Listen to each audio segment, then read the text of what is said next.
Yesterday, Blackrock did something that is absolutely revolutionary, and in today's episode, I want to explain to you why that is revolutionary and why it is going to change the landscape of cryptocurrency investing forever. And now, instead of talking about Bitcoin ETFs, we're going to be talking about Bitcoin and cryptocurrency index funds over the course of the next 5 to 10 years. When I first got into the cryptocurrency space, Nicholas Merton, shout out to him, was shouting up a storm about Bitcoin ETFs. 5 years later, we're still in the process of getting one. He was ahead of his time saying, hey, look, we need one of these. And then the whole industry got on board. We need a Bitcoin ETF. It's going to be great. When it happens, it's going to revolutionize things. And now we've rallied $20,000 because of speculation about a Bitcoin ETF being around the corner.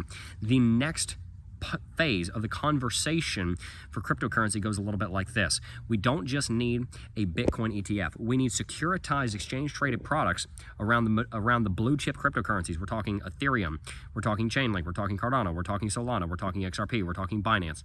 We need a securitized form of those investments so that you can bundle them together into an index fund. And I'm going to explain to you today why this development over the course of the back half of the 2020s is likely going to be the thing that will bring us to 10 or $20 trillion in market capitalization. All right, so let's back up. What's an index fund? Index funds were popularized by a guy named John C. Bogle. He was the founder of Vanguard. Essentially, he was in college and he was in high school and college towards the end of the Second World War, was too young to go into war, wanted to serve his country, wanted to help people. He came up as basically the assistant of this guy that owned a huge company, and later on he inherited the company. Well, he made a bad deal, made a contract with somebody, and they pretty much fired him from the board and put him over this tiny little thing that he would later go on to name Vanguard, and now it's one of the biggest companies on the planet. He died recently, but he popularized index fund investment under the idea that if you invest in the market as a whole and you give it enough time, then you will be appropriately balancing risk to reward, and you will gradually grow in your wealth over the course of decades, and that is how you can retire. Basically, the whole idea of investing in a Roth IRA, 401k, and an index fund for the S&P 500 or the DJI was popularized by him, and now we know that if you want to build personal wealth, there's a few things you do. First and foremost, you pay off all your consumer debt, and you stop using debt in a stupid way. Number 2, you work on a budget. Number 3, you cut frivolous expenses. And number 4, you basically buy the stock market and you wait and hold for 40 years. And you will build a massive amount of wealth, and you'll have wealth for after you turn 67 and you want to retire. And you will have a nest egg that you can borrow from if you need to for some reason, or if you want to make an investment in a real estate property, whatever it is, that's what you do. That's part of the standard thesis, and it's good advice. And again, John Bogle, guy that founded Vanguard, about $10 trillion in assets under management, that was his thesis. It wasn't always popular in the boom cycles because it was more conservative. It was extremely popular when the market was crashing because it saved people from losing everything they had. Fast forward to today, you've got Blackrock, who is not famous for index funds. They're famous for ETFs through the iShares brand. Ever since the 90s, they've been putting out ETFs. They put out a Bitcoin ETF application. Of course, you've heard of that all over the news. But yesterday, something major broke.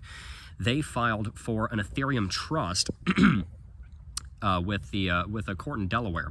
And the reason that that's so important is because there was a statement by the Larry Fink, the founder of Blackrock, recently that said there's a flight to quality going on, and people are leaving the stock market and they're going to gold, treasuries, and crypto. And at the time, many of us thought, oh, well, he's just saying crypto because he can't say Bitcoin because of legal reasons, with his company, who he is the CEO of and a large owner of, being in the process of going through an ETF filing for a Bitcoin ETF. He couldn't say Bitcoin, so we thought he was saying crypto, but he meant Bitcoin. Seemingly, Blackrock actually did mean crypto. There's a flight to quality away from a lot of traditional investment vehicles and, like tech stocks and whatnot, into gold, T-bills, and into crypto. And that's a big deal, because with this Ethereum trust, they are trying to take a similar route with what Grayscale did with their Bitcoin trust. Grayscale applied to have their trust transformed into an ETF. They were denied. They filed lawsuit, and they won that lawsuit, and the SEC now is bringing it back under revision. Seemingly, Blackrock is trying to get an Ethereum trust built so that they can convert it into an ETF in the future, and they would potentially be the first and at least the largest backers of an exchange-traded fund. Now, I could go into more details about the trust. It's not really the point of this video. The point of this video is the next conversation that we're going to have in cryptocurrency that you're going to hear quite a lot from me, and that is investing in the market through basically an index fund strategy and how that is going to become reality within a decade. So, ETFs are securitized investment vehicles of underlying commodities normally. So you've got things like Bitcoin, which is a commodity.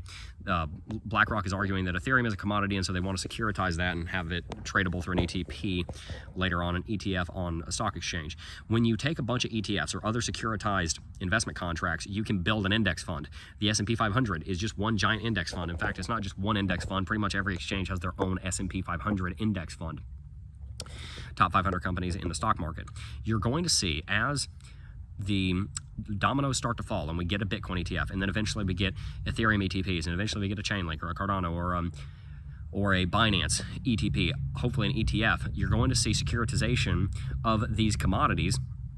And when that occurs, eventually, after you've got enough of them, at least 5 or 10, somebody is going to create the first cryptocurrency index fund. And you are then going to have people saying, don't just buy the S&P 500 for retirement, put some of it into that cryptocurrency index fund, because you're not just tracking Bitcoin, you're tracking the whole market. And as we've seen, for the first time in history, many of the altcoins actually survived the bear market. 2020 and 2021, we had all new altcoins. The ones that were big in 2016 or 17, dead and gone, or they're just way out of the top 10. And you had new players. This time, Binance stuck around. XRP always stuck around. Cardano stuck around. Solana stuck around. Chainlink stuck around. We're going into a new bull market, guys. The fact that those are still here and they're still in their places indicates that there's maturity in this space. So as that continues to grow, and this is going to take 3 to 5 years to get online, a cryptocurrency index fund on the traditional markets, as that continues to happen, you are going to continue to have trust built in these protocols and in these platforms, and you're going to continue to have different people advising that you invest in them in the same way you do the S&P 500. The reason the S&P 500 is so big, and the reason it's so important for a company to get into the S&P 500, is because if you are investing in your retirement, the first thing you do is you buy the S&P 500 index that is on your local stock exchange or on your brokerage account. When crypto comes that way, you're going to see people putting money into cryptocurrency for the purposes of retirement, for the purposes of building wealth. And that will be the biggest inflow of value in the history of the cryptocurrency market, especially into the altcoins. And it will send the altcoins through a meteoric rally. I don't think you're going to see a flippening of Bitcoin, but you'll probably see Bitcoin diving down to 15 to 25% market dominance, because you're going to have so much market dominance in the rest of the top 50. And when that occurs, again, we're talking $10 to $20 trillion of value. So how do you take advantage of this information that I'm giving you? Well, first and foremost, be excited, because this is coming. This is pretty much an unstoppable wave. I couldn't tell you when it's going to happen because this is so preliminary. I'm talking probably at least 5 years before this happens, but it's coming. And you can come back to this video when it happens and say, Jeb called it. If you want, you don't have to. I don't really care about the credit, but the point is I want you to be ready for it. But today, what can you do? You can get yourself in a position where you're basically investing in the cryptocurrency market the way you would an index fund. In the S&P 500, you don't go into your Fidelity account or into your Robinhood account and buy all 500 stocks. No, you buy the index fund. You buy the index. That's the way you do it. You buy the market.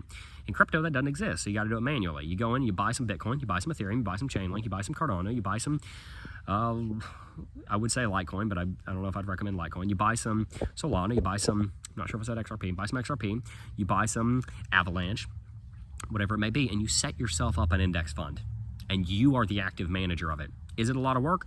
Yes. Is it kind of difficult to move that many cryptocurrencies around and manage them? Yes, but spreadsheets are a thing. If you want to build wealth in the cryptocurrency market, do your best to find a way to invest as if you were investing in the total chart over on TradingView, and you will make a ton of money. And when that index fund comes, it'll be as simple as saying, all right, well, I got a lot less work to do now. Now I can just buy that fund and make some money. I'm all for self-custody. That's not a self-custody arrangement, obviously, so it's a good idea to hold some Bitcoin in self-custody. But if you're investing for the purposes of wealth generation, when that happens, you're going to be well off being in that. And we're also going to see a huge influx of money into the market. So invest in the market in a similar way you buy the S&P 500. Sure, you'll buy individual stocks. Sure, you'll buy Tesla. Sure, you'll buy Apple. Sure, you'll buy Netflix. Whatever. Maybe not Netflix.